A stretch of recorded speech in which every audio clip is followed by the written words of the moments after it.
5년 전 부임 설교를 하던 그 전날 교회를 처음 왔더니 우리 박종린 권사님이 꽃꽂이를 하고 있더니 얼굴도 쳐다보지 않고 고생하려고 왔어? 그랬던 것이 엊그제 같습니다. 그 첫 부임 설교를 하기 전에 얼마나 떨리고 또 떨렸겠습니까? 지금도 5년이 지났지만 늘 설교하러 서면 나 정말 마지막이다 하는 마음가짐으로 섭니다. 그만큼 두렵고 떨리는 마음이 있는 것이죠. 베드로는 좀 달랐던 것 같습니다. 베드로는 첫 설교를 했는데 너무 잘했습니다. 완벽한 설교를 했고 특별히 바른 설교를 했습니다. 베드로가 그렇게 설교를 잘할 수 있었던 것은 오순절 마가의 다락방의 성령의 역사, 그 성령의 강력한 임재하심이 있었기 때문이죠. 오늘 우리가 하나님의 말씀을 듣는 시간인데 오늘 저는 부족하고 심히도 연약합니다. 그러나 오순절 마가의 다락방에 역사하셨던 성령께서 오늘 우리에게 역사하시면 오늘 우리 하나님께서 우리의 마음속에 사모하는 영혼에 만족할 만한 은혜로 채워주실 줄로 믿습니다. 그저 왔다 돌아가는 시간이 아니라 하나님의 큰 은혜를 경험하고 가는 오늘이 아침이 될 수 있기를 바랍니다. 지난주에 우리는 베드로의 설교의 내용을 구체적으로 살펴보았습니다. 베드로가 설교를 할 수밖에 없었던 이유는 오순절 마가의 다락방에 성령의 역사가 나타나서 특별히 방언을 하고 여러 가지 역사가 나타났는데도 불구하고 그곳에 모인 사람들이 그 성령의 역사를 불신하고 조롱하기까지 했습니다. 그래서 그 역사에 대한 설명을 해주기 위해서 이 성령의 역사가 우연히 일어난 일이 아니라 술에 취한 것이 아니라 이것이 하나님께서 하신 일이라는 것을 증명하기 위한 설교를 베드로가 한 것이죠. 그래서 두 가지를 베드로는 설교했습니다. 하나는 요엘서 2장에 기록되어진 약속이 성취되어진 것이다라는 말씀을 하게 되었습니다. 아이들에게, 자녀들에게, 그리고 청년들에게, 아비들에게 성령이 오셨다. 그 성령이 임하시게 되어지면 환상을 보고 예언을 하게 되어질 것이다. 이런 이야기를 했습니다. 바로 성령의 역사가 오게 되어지면 변화받는 역사가 일어날 것을 말씀한 것입니다.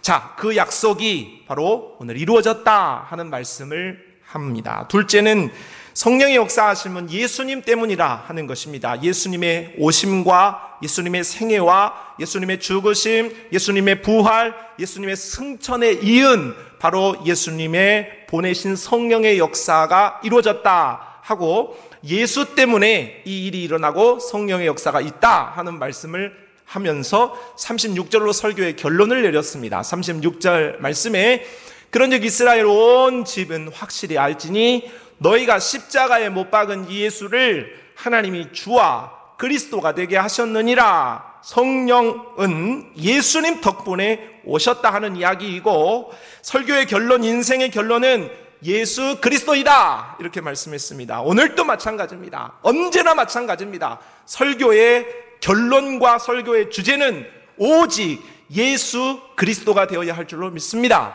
예수가 답이요 예수가 밥이다 하는 말씀을 드렸죠. 자, 이런 정말로 완벽에 가까운 첫 설교였지만은 성령을 따른 설교를 들었던 베드로의 첫 설교를 들었던 사람들의 반응을 오늘 한번 살펴보고자 합니다. 먼저 설교에 대한 반응이 오늘 37절에 기록되고 있는데 37절에 그들이 이 말을 듣고 마음에 찔려 베드로와 다른 사도들에게 물어 이르되 형제들아 우리가 어찌할꼬 하거늘. 사람들은 베드로의 설교를 듣고 두 가지 큰 반응을 보였습니다. 한 가지는 마음에 찔렸고 또 한 가지는 어찌할꼬 하는 반응을 보였다 하는 것입니다. 먼저 마음에 찔렸다 하는 것은 그들이 이 말을 듣고 마음에 찔림을 받았다는 것은 칼로 배임을 당하였다 하는 말씀으로 풀 수 있겠습니다.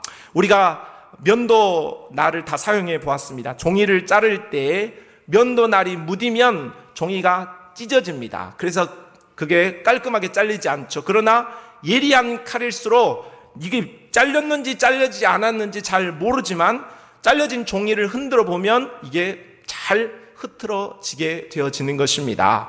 이와 같이 하나님의 성령의 역사가 일어나고 하나님의 말씀이 임하게 되어지면 우리의 마음이 찔림을 받는다는 것입니다. 우리의 마음이 흩어지게 되어진다 하는 것이죠. 이에 대한 설명이 히브리서 4장 12절에서 13절에 잘 하고 있습니다. 하나님의 말씀은 살아있고 활력이 있어 좌우의 날선 어떤 검보다도 예리하여 혼, 영, 관절, 골수를 찔러 쪼개기까지 하며 마음의 생각과 뜻을 판단하나니 그 다음 중요합니다. 지으신 것이 하나도 그 앞에 나타나지 않음이 없되 우리의 결산을 받으실 이의 눈앞에 만물이 벌거벗은 것 같이 드러난다 하고 말씀하고 있습니다. 인간은 대부분 가면을 쓰고 살아가죠. 그래서 저도 어느 정도 가면을 쓰고 있고 여러분도 어느 정도 가면을 쓰고 있습니다. 우리는 우리의 모든 모습을 서로 다 보여주고 살아가지 않습니다. 적당히 가면을 쓴 채 살아가고 있는 것이죠. 사람은 가면 속에 숨으면 그 모습을 쉽게 발견하기 어렵습니다. 그 사람의 가면을 보는 것이고 그 사람에게 가면에서 살짝 비춰진 본 모습을 보는 것이지 그 사람의 실체를 보기가 어렵습니다. 그러나 성령이 역사하고 하나님의 말씀이 역사하게 되어지면 그 가면을 찢는다 그 말입니다. 그 가면이 벗어진다 그 말이죠. 본체가 보여지고 실체가 드러나게 되어지는 것입니다. 마치 빛이 찬란하게 임하게 되어지면 평상시에 있는 먼지가 잘 보이지 않죠, 우리 눈에. 그러나 찬란한 빛 가운데에서는 그 먼지가 얼마나 많은지가 보여지는 것과 같은 역사가 바로 성령이 임하고 하나님의 말씀이 부딪혀질 때 나타나는 현상이라 할 수 있겠습니다. 오늘 베드로의 설교를 들었던 자들이 마음속에 자신들의 그 숨겨졌던 죄악과 그 숨겨졌던 마음이 들통나게 되었다는 것입니다. 그래서 마음의 찔림을 가진 것이죠. 그들의 찔림은 두 가지 이유 때문이겠습니다. 하나는 먼저 앞서 이들이 성령을 업신여겼기 때문에 그렇습니다. 야, 무슨 성령이 있냐? 쟤네 술 취한 거 아니냐? 하면서 성령을 조롱했더랬습니다. 그 성령을 조롱했던 것이 이제 베드로의 설교를 듣고 나니까 우와! 우리가 잘못했구나 하는 마음으로 와 닿았다 하는 것이죠. 또 한 가지는 예수님의 십자가 때문이겠습니다. 이들은 지금 오순절날 예루살렘에 모여 있는데 50일 전에 바로 6월절에도 함께 있었습니다. 6월절에는 십자가 사건이 있었고 오순절에는 성령의 강림의 사건이 있었습니다. 그러니 50일의 간격을 두고 교회사에 있어서 예수님의 죽으심과 부활, 승천, 성령의 오심이라는 많은 일들이 벌어지게 되었는데 그 성령의 역사, 하나님의 은혜의 역사가 바로 자기들이 있는 현장에 있었던 거예요. 그런데 그들은 이 50일이라는 너무나도 중요한 시기 가운데에 그 성령의 역사와 하나님의 일들이 자기하고는 무관했다 그 말입니다. 십자가도 자기들의 이야기가 아니고 성령의 역사도 자기들의 이야기가 아니었던 거예요. 그래서 만약 이들에게 예수님의 십자가가 누구 때문이냐, 예수가 왜 죽었느냐 묻는다면 그들은 이렇게 대답하겠죠. 그것은 예수님의 제자 가운데 한 사람인 가룟 유다가 예수를, 스승을 배신했기 때문이니 그건 가룟 유다 때문이지. 아니야, 가야바라는 대제사장이 종교재판을 해서 예수를 팔았기 때문이야. 아니야, 빌라도가 그를 살려줄 수 있었음에도 불구하고 그를 십자가에 종교적인 가치를 떠나서 정치적으로 자기가 살기 위하여서 예수님을 십자가에 넘겼으니 빌라도 때문이지. 아니야, 군병들이 직접 예수님을 십자가에 못 박았지 않느냐, 군병들 때문일 거야. 그렇게 대답했다 하는 것이죠. 아무런 관련이 없다 그 말입니다. 내 죄와 자신들의 잘못과 예수님은 전혀 무관하다 그렇게 생각했던 거예요. 그런데 36절 말씀에 베드로가 설교의 결론으로 했던 말씀을 다시 한번 보면 그런즉 이스라엘 온 집은 확실히 알지니 너희가 십자가에 못 박은 이 예수를 이라고 말합니다. 너희가, 빌라도가 아니고 가룟 유다가 아니고 군병들이 아니고 너희, 설교를 지금 듣고 있는 너희, 성령을 무시하는 너희, 십자가가 나 관련이 없다고 생각하는 너희가 십자가 예수를 달았다 하면서 베드로가 설교했고 그것이 성령의 역사가 일어나게 되어지자 그것을 찔림으로 다가왔다 그 말입니다. 예수님의 십자가는 가룟 유다 또는 빌라도, 가야바 이런 사람들의 이야기가 아니라 그들 때문이 아니라 나 때문이구나. 나의 죄 때문에 예수님이 십자가에 죽으셨구나. 내가 예수님을 십자가에 달았구나 하는 것이 그들의 마음속에 깊은 찔림으로 칼로 베임으로 마음속에 와 닿았다 하는 것입니다. 객관적인 십자가가 주관적인 십자가, 다른 사람의 십자가가 아닌 나의 십자가가 되어질 때에 예수의 십자가가 다른 사람의 죄 때문이 아니라 내 죄 때문인 것이 깨달아질 때에 그것이 바로 구원인 줄로 믿습니다. 예수님의 십자가가 남의 것이 아닌 내 것임을 깨닫는 은혜 속에서 여러분에게 구원이 임할 수 있기를 바랍니다. 두 번째, 이들이 설교를 들은 반응은 어찌할꼬 이었습니다. 37절 이어서 그들이 이 말을 듣고 마음에 찔려 베드로와 다른 사도들에게 물어 이르되 형제들아 우리가 어찌할꼬. 사람들은 이제 자신들의 죄책에 대해서, 자신들의 잘못에 대해서 깨달았습니다. 마음에 찔림을 받았습니다. 이건 나 때문인 것 같은데, 이건 내 죄 때문에 예수님이 십자가에 돌아가신 것 같은데 하는 그 마음과 더불어서 어떻게 하지? 내가 죄 지었는데 나 때문에 예수님이 십자가에 죽으셨는데 나 어떡하지? 하는 마음이 그들에게 다가왔다는 것입니다. 바로 자신의 죄를 인정하면서 나 이 제 문제를 어떻게 해결할 수 있을까 하는 마음으로 이어졌다 하는 것이죠. 오늘날 교회의 비극은 찔림은 어느 정도 있는데 그 찔림에 대한 반응이 없다는 것입니다. 말씀이 나를 찌르고 성령이 나를 찌르는데 그 찌름에 대한 반응을 전혀 하지 않는다는 것이죠. 나병에 걸린 것처럼 무감각한 모습으로 살아간다는 것입니다. 아무리 앞에서 목사님이 설교를 하고 소리를 질러도 그 말씀이 귓등으로 들리는 거예요. 귀로는 들리는데 마음으로는 들리지 않고, 마음으로 들리기는 해도 삶으로 옮겨가지 않는 그런 삶을 사는 것입니다. 하나님이 나를 찌르는데도 불구하고 어찌할꼬 하는 그런 마음을 갖지 못하고 인색한 마음으로 갖는 태도를 갖는다면 우리는 잘못되어진 신앙으로 가고 있는 것입니다. 성경의 사람들은 그렇지 않았죠. 이사야 선지자에게 하나님의 역사가 임하게 되어지자 화로다 나여 망하게 되었도다 이렇게 고백했습니다. 베드로가 예수님을 만나 기적을 체험하게 되어질 때 너무너무 좋아서 할렐루야를 외친 것이 아니라 주여 나는 죄인입니다. 나를 떠나십시오. 내가 어떻게 하면 좋겠습니까? 하는 반응을 보였다 하는 것입니다.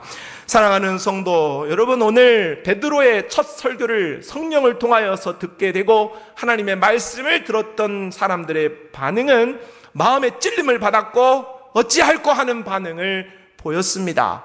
여러분이 하나님의 말씀을 듣는 동안에 늘 이러한 어찌할꼬의 역사가 있기를 바랍니다. 마음의 찔림을 받는 역사가 있기를 바랍니다.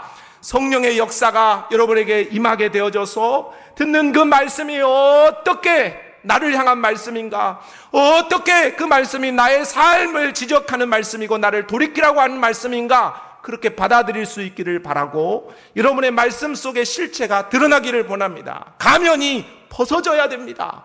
오늘 하나님의 말씀을 들으러 왔을 때도 가면을 쓰고 돌아갈 때도 가면을 쓰는 것이 아니라 하나님의 말씀을 들을 때에 우리가 가면이 벗어지고 내가 어떻게 하면 하나님 앞에 바른 자세로 살아갈까 하면서 돌이킬 수 있는 그런 결단이 우리에게 있어야 할 줄로 믿습니다.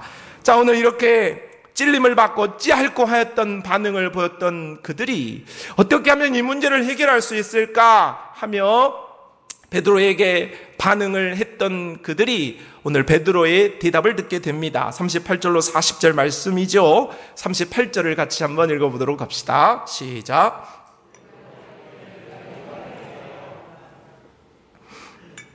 (38절에) 베드로가 이르되 너희가 회개하여 각각 예수 그리스도의 이름으로 세례를 받고 죄사함을 받으라. 그리하면 성령의 선물을 받는다 하면서 몇 가지 해결책을 제시합니다. 첫째는 회개하라고 말씀하죠. 베드로가 이르되 너희가 회개하라.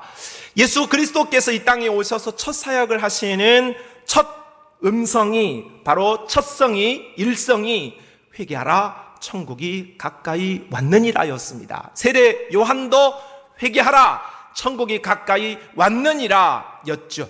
그만큼 회개는 우리의 신앙에 있어서 가장 중요한 첫걸음이라고 할 수 있겠습니다. 회개가 되어야 천국이 열리게 되어지는 것입니다. 회개는 헬라어로 메타노이아라는 말씀으로 방향 전환을 의미합니다. 세상 길로 가고 마귀가 원하는 길로 가고 내가 원하는 길로 가던 그 길을 유턴해서 하나님이 원하시는 길로 방향을 돌리는 것입니다.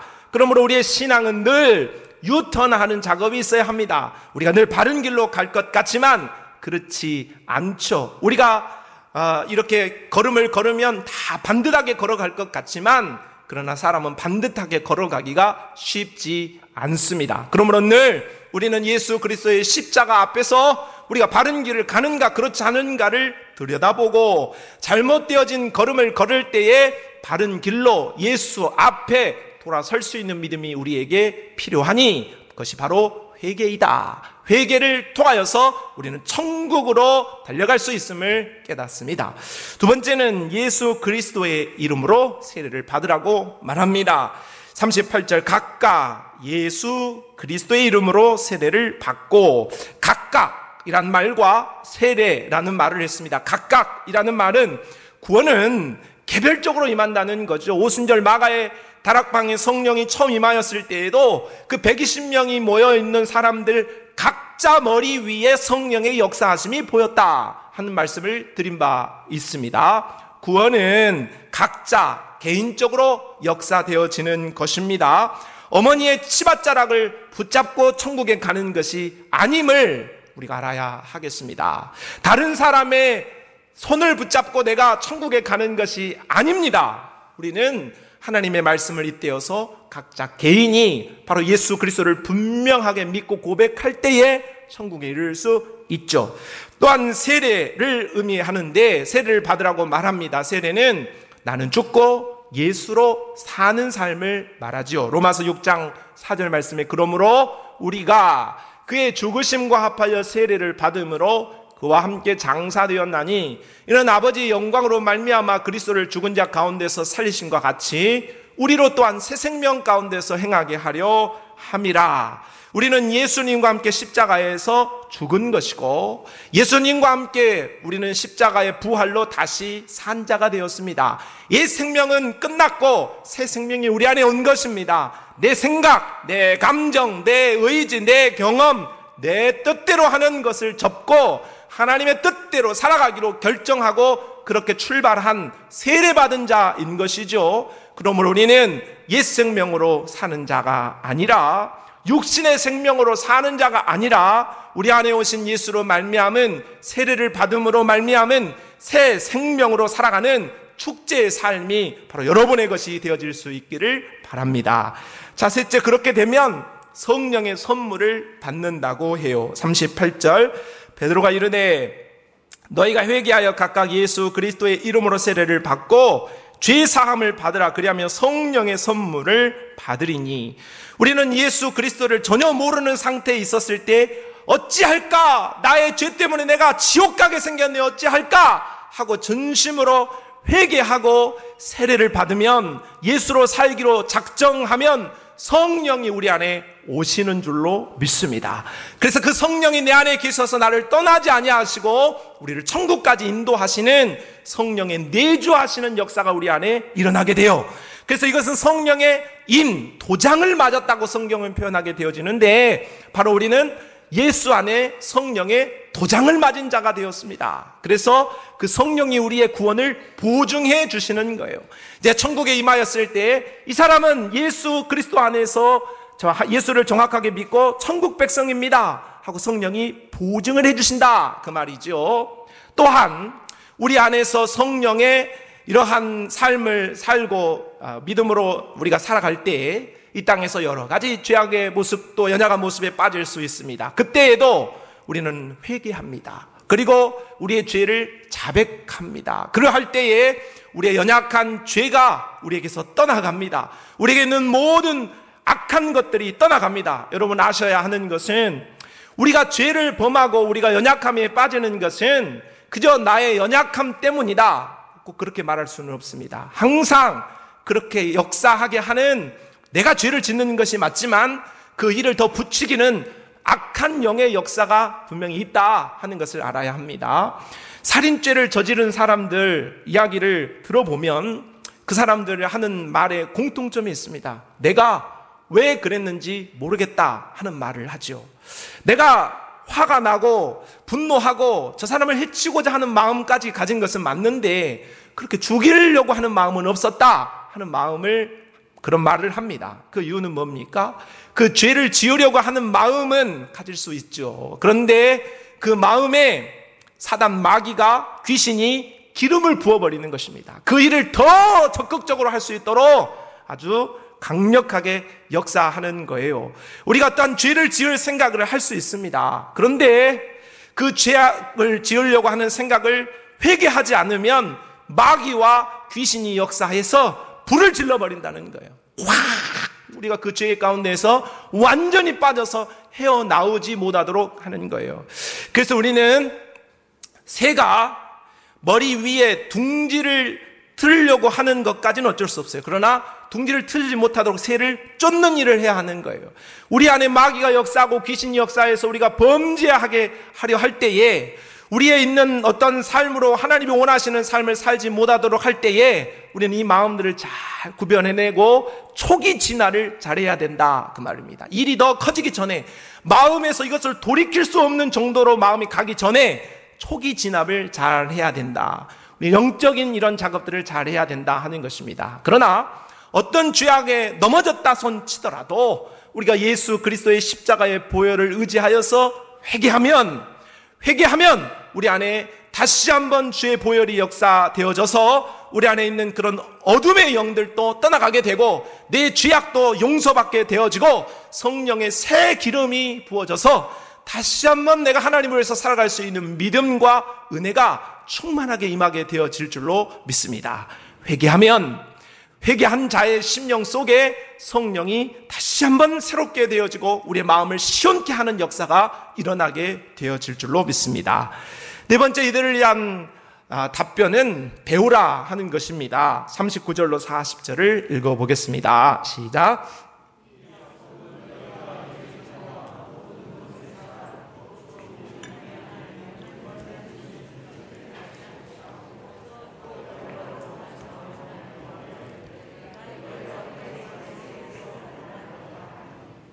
베드로는 첫 설교 이후에 한 번 설교하고 끝내버린 것 아니고 설교 이후에 확증하고 권면했다.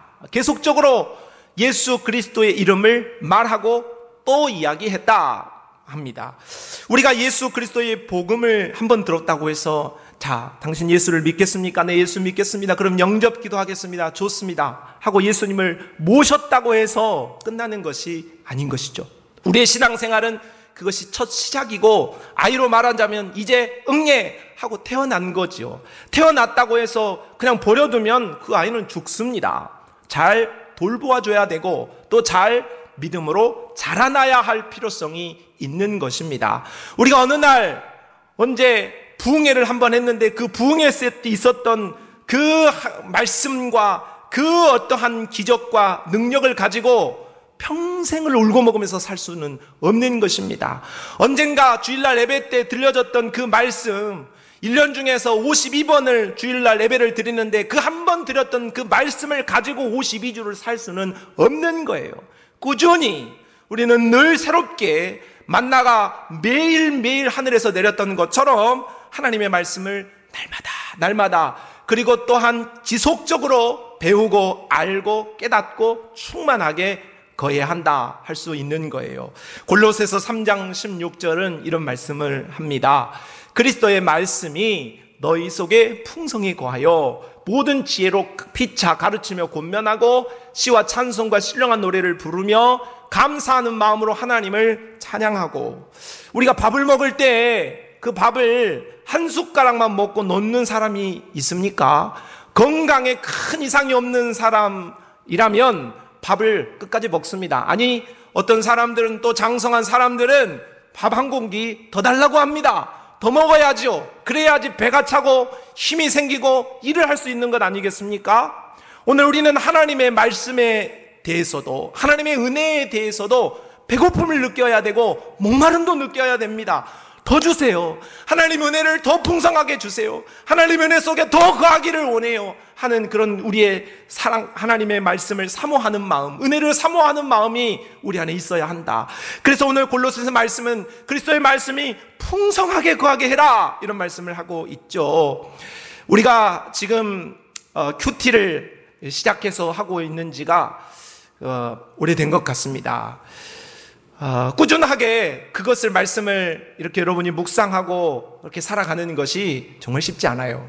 쉽지 않습니다. 그러니 그것이 습관이 되어야 하는데, 지금까지 여러분 정말로 끊임없이 제가 카톡방에도 남겼지만 그렇게 변함없이 매일매일 말씀을 묵상하고 산 것이 바로 여러분 것이니까, 여러분 재산인 것이기 때문에 여러분이 좋은 것이지만, 또 그렇게 순종하고 하나님의 말씀을 사모하는 여러분을 보면 참 감사하다는 말씀을 드리고, 우리 하나님의 놀라운 은혜가 여러분에게 또 보상으로, 상급으로 주어질 수 있기를 정말로 주님의 이름으로 정말로 축복합니다. 계속해서 여러분이 그러한 말씀들을 가져온 것들을 이제 한 4년 했으니까 이제 그만해도 되겠지, 이런 생각을 하들들들 마시고, 그만해야 되겠다, 나는 큐티 어느 정도 했으니까 나는 그만해야겠다는 생각은 추워도 마시고 예수님이 오실 때까지 그 일을 감당할 수 있기를 바랍니다. 말씀이 여러분 안에 풍성하게 거해야 돼요. 어떤 사람은 새벽에 나와서 말씀 듣죠. 큐티 하죠. 예배 때마다 다 와서 말씀 듣죠. 그리고 또 공부하죠. 묵상하죠. 또 통독하죠. 다 압니다. 그러니 여러분의, 우리가 하나님의 말씀을 향한 그 열정엔 쉼이 없어야 한다는 거예요. 어떻게 만족이 있을 수 있겠습니까? 그러므로 세상의 어떤 것은 한 번 보고 두 번 보면 질린다니까요. 그저 그래요. 그렇게 큰 메리트가 없어요. 그러나 하나님의 말씀은 100번 보고 1000번 보고 10,000번 봐도 그 보는 말씀이 어찌 그리 달고 오묘하고 내 영혼에 참 안식을 주는지 모릅니다. 오늘 베드로가 하나님의 말씀을 한 번 듣는 것으로 만족하지 말고 이 말씀에 대해서 지속적으로 확증하고 가르쳐 주었던 것을 생각하면서 우리는 하나님의 말씀에 대한 이러한 태도, 지속적으로 그 말씀을 사모하고 내가 끝까지 하나님의 말씀을 붙들어야겠다는 그 태도를 가질 수 있기를 바랍니다. 무엇보다도 매 주일 돌아오는 이 말씀을 듣는 시간들을 여러분이 사모하시고, 지난주에 받았던 은혜, 그 전주에 받았던 은혜, 언제 받았던 그 은혜, 이런 것을 기억하며 사는 인생이 아니라 바로 과거의 은혜가 오늘의 은혜보다 더 작은 인생이 되어질 수 있기를 바랍니다. 바꾸어 말하면 어떤 은혜보다, 과거에 어떤 은혜를 받았던 것보다 바로 오늘 받는 은혜, 지금 받는 은혜, 요즘 받는 은혜가 더 풍성하고 가장 큰 은혜의 사람이 되어질 수 있기를 바랍니다. 마지막으로 이러한 베드로가 설교를 마치자 그 설교의 열매가 나타나게 되었습니다. 41절 말씀입니다. 마지막이에요. 읽어보죠. 시작.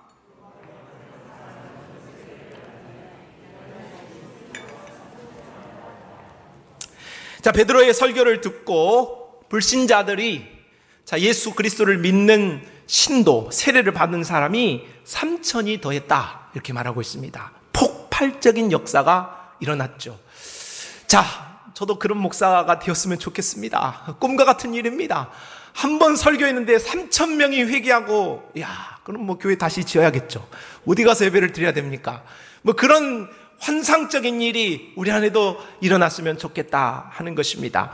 하나님의 말씀을 들을 때 이러한 외적인 부흥의 역사가 일어나게 되어질 줄로 믿습니다. 믿음으로 우리가 하나님을 제한하지 않는다면 하나님이 못하실 일이 무엇이 있겠습니까? 또 하나님의 말씀을 들었을 때는 외적 부흥과 더불어서 심령의 부흥이 일어나게 되는 것이죠. 오늘 3,000명이 예수 그리스도를 믿고 그의 마음이 찔렸고 그들이 어찌할꼬 했기 때문에 이러한 부흥이 일어나게 되어진 것입니다. 부흥이란 외적인 부흥만이 아니라 정말로 심령의 깊숙한 곳에 변화가 바로 진정한 부흥인 것이죠. 오늘 하나님의 말씀을 듣고 여러분이 늘 설교를 들으면서 살고 있는데 그 듣는 설교의 말씀에 여러분이 지식만 키워지는 것이 아니라 머리만 커가는 것이 아니라 가슴 속에 불과 같은 그 성령의 역사가 뜨겁게 달아오르고 타오를 수 있기를 주님의 이름으로 축복합니다. 하나님의 말씀에는 그런 흥황함이 있어야 돼요. 말씀이 우리 안에서 세력이 되어야 해요. 그 말씀이 나를 내가 가만히 있지 못할 정도로 막 방방 뛰는 그 역사가 하나님의 말씀이 우리 안에 올 때 일어나게 되어지는 것입니다. 가만히 기도할 수 있습니까?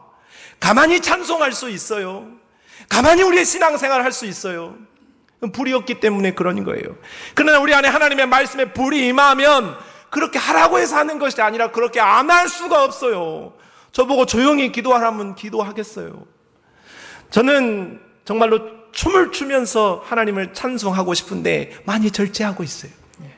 여러분, 하나님의 말씀이 우리 안에 정말로 큰 세력이 될 수 있기를 바랍니다. 여러분 안에 하나님의 말씀을 들을 때마다 그 말씀이 늘 새롭고 그 말씀으로 인하여서 진정한 부흥의 역사가 일어나서 이 땅을 천국으로 사는 역사가 일어나기를 바랍니다. 말씀을 마치겠습니다. 오늘 베드로의 바른 설교를 듣고 우리 성도들은 바른 응답을 했습니다. 하나님의 말씀을 전하고 늘 설교하는 저는 베드로처럼 성령에 충만하고 바른 설교를 해야겠고, 또 하나님의 말씀을 듣는 여러분은 오늘 3,000명이 듣고 회개하며 그들의 삶을 고쳤던 것처럼 바른 믿음의 반응을 해야 하겠습니다. 바르게 설교하고 바르게 반응하는 초대교회와 같은 그 역사가 오늘 벌교 성산교회 안에서 이루어지므로 그 초대교회 역사가 우리 안에 재현되어지며 하나님의 놀라운 부흥의 역사가 우리 가운데에도 끊임없이 써질 수 있기를 바랍니다. 하나님 아버지 감사합니다. 오늘 베드로가 정말로 바른 설교를 했고 또 듣는 자들은 바른 반응을 했습니다. 우리 성산교회도 이와 같은 하나님이 기뻐하시는 교회가 되게 하여 주시옵소서. 예수 그리스도의 이름으로 기도합니다. 아멘.